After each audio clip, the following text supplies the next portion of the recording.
రైతు సంక్షేమం మా ప్రభుత్వ ప్రధాన ప్రాధాన్యతని డిప్యూటీ సీఎం బట్టి విక్రమార్క తెలిపారు. రైతు భరోసా పథకం కింద కేవలం 9 రోజుల్లోనే సుమారు 9,000 కోట్లను రైతుల ఖాతాల్లో జమ చేసినట్లు చెప్పారు. ప్రతి ఎకరానికి 12,000 రూపాయల ఆర్థిక సహాయం అందిస్తున్నామని వెల్లడించారు. అదేవిధంగా సన్నవడ్లు పండించిన రైతులకు వరి ధాన్యంపై క్వింటాల్కు 500 రూపాయల బోనస్ కూడా అమలు చేస్తున్నామని పేర్కొన్నారు.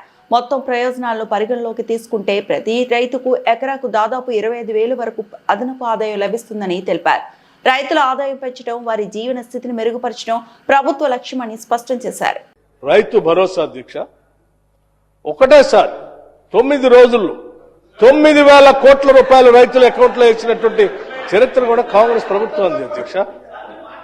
ఇవాళ కూడా రైతు భరోసా మేము ఇస్తా ఉన్నాం. రైతు భరోసా కాదు, అదే కాకుండా ఇంకా సన్న ఒడ్లు పండించినటువంటి రైతులకి 500 రూపాయల బోనస్ ఇస్తామని చెప్పి ఇవాళ రైతుల శ్రమని గుర్తించి పెద్ద ఎత్తున వాళ్ళు ధాన్యం తీసుకొని వస్తే 500 రూపాయల లెక్కగట్టి వాళ్ళకి క్వింటాకి 500 రూపాయల లెక్క వాళ్ళ అకౌంట్లో వేస్తా ఉన్నాం అధ్యక్ష.